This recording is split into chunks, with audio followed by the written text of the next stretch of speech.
Now, in just a few days, the PVL will kick off its Invitational Conference, and by now, fans should know that this part of the season welcomes so many changes, both in player movements and the new teams. But with all of the developments going on right now, which players should we pay attention to? Joining us, the name is Pix, is PVL analyst Ish Polvorosa. Ish, how are you?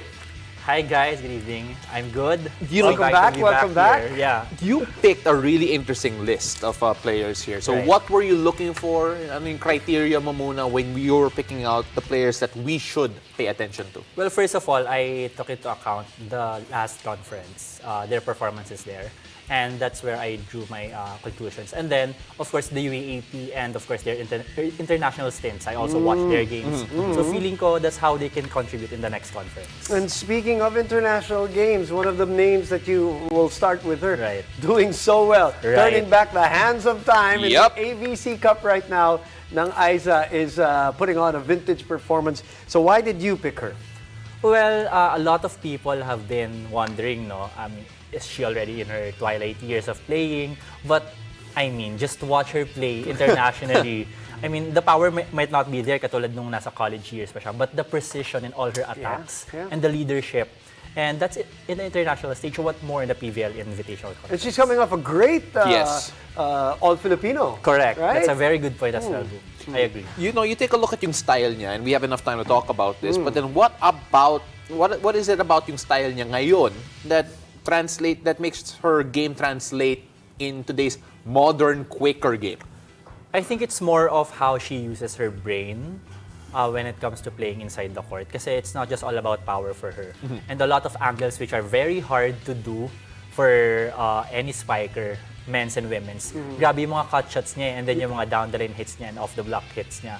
I mean, the power is still there from time to time, but the experience in her, because she's already a veteran for the national team and of course for the Petrogas Angels. And then, you know, that her wrist action is just... Correct. It's so unique and it's so tough as a defender, nabasahin, or as a blocker. Yeah, and so, of course, hindi natin pwedeng kalimutan i-mention yung defensive play niya.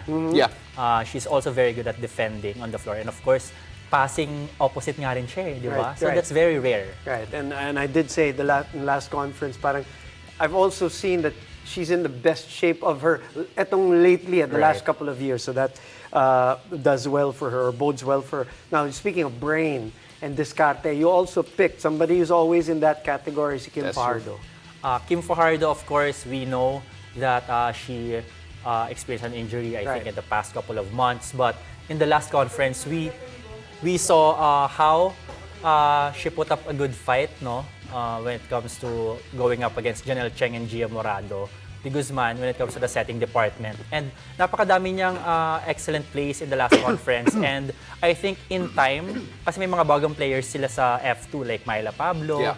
Ivy Lacsina, and of course there are other players Yung from apat. the UAAP. Right.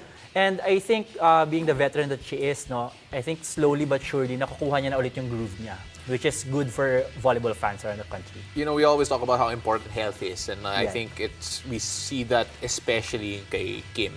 You take a look at the way that she needs to adapt her game with her new teammates, with the style of play that we mentioned earlier with Aiza. Just what do you feel will we see from Kim this time around? Knowing that she's okay, may konting runway na siya, a bit healthier, and getting more used to the style of play that it felt like it was different before when she was healthy, Right. Before any of the injuries. It's a very good point as well. Kasi medyo mas mabilis na yung pacing ngayon eh. Yeah. But I think what she's shown us in the last conference, no, pinakita niya sa atin that she can adapt. And with Coach Regine on their team, I think magaguide naman si Kim Fajardo when it comes to the setting department. And then, you know, backstopped by, of course, their veteran Iris Tolenada. And what a luxury for Mars Alba. Yeah, Mars Alba to as well. now join them and learn from... Yeah. And a lot of people are saying, di ba, nasa hubog ni Kim Fajardo, si Mars Alba. So what a luxury for her. All right, let's talk about somebody who's been dominant for the last couple of conferences, the last year and a half. You wanted to pick her, and obviously, she has to be on anybody's list. Yes. Tots Carlos. Yeah, we've seen her play, no, in the past conferences and of course in the last SEA Games. Buhatera talaga si Tots Carlos. I mean, grabe yung attacking power niya.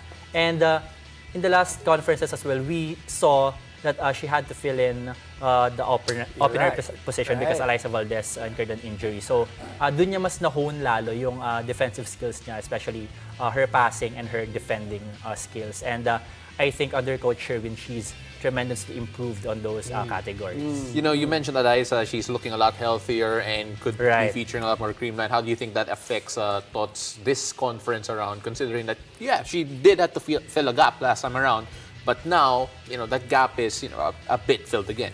Right. I think it's also interesting for creamline fans to see if Aiza Valdez is already in healthy shape. Just like the last year na talagang healthy pa siya before the injury. Kasi if she is healthy, this coming Invitational Conference, Tots Carlos might play again as an opposite. Opposite. If Aiza right comes winger. back. Yeah. Yes. So she goes back to her natural, you're her saying. natural position for creamline. Is there anybody, and this just as a quick comment on Tots, who became MVP and then lost a lot of her playing time also during the import conference? No? So that's another strange wrinkle in the Tots Carlos game. But then she comes back, and she comes back very, very strong. And speaking of strong, what an addition for the Cherry Tigo crossovers. It will be Creamline and Cherry Tigo in the first, the main or the last game of the opener.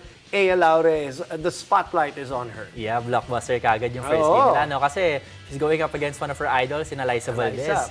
And we've seen Ea Laure play in the UAAP, no? Although she did not bag the MVP award, I mean, all around, when it comes to attacking, blocking, serving, I think she was also in the top 10 of receiving, you know? Yeah. And that's very important for an outside hitter na talagang all-around ka. And that's what she can bring to the table for Cherry Tigo. Kasi the consistency in their outside hitters, I think in the last conferences was what's lacking for their team. So we have a player making her debut in the professional scene, and we have another player that is making a return to indoor volleyball. Of course, Sisi Rondina is your choice here. And you are very excited to explain to us why we should watch Sisi Rondina. Bakit? Well, we should. Kasi, I mean, if you guys have watched her play on the sands, parang manilang what more sa indoor volleyball. And she also played indoor volleyball for UST and of course for Petron before. Yeah. And grabe talaga. MVP! Yeah, MVP. The athleticism of Sisi Rondina kasi talaga is very talagang undeniable. And I think when it comes to her athleticism, dun pa lang talagang a lot of the openers in the league will have a run for their money. It's interesting that your last two picks are two players who kind of transitioned after one another, right? Sisi was the MVP senior, while Ea was the Rookie of the Year in that championship run that they have. I cannot wait to see them. But is there any pag-aalinlangan ba-ish? Matagal siyang nawala sa indoor. That can be a factor for her, or Bernadette Pons for that matter. Do you think that will be a factor, or will we see the same explosion from her?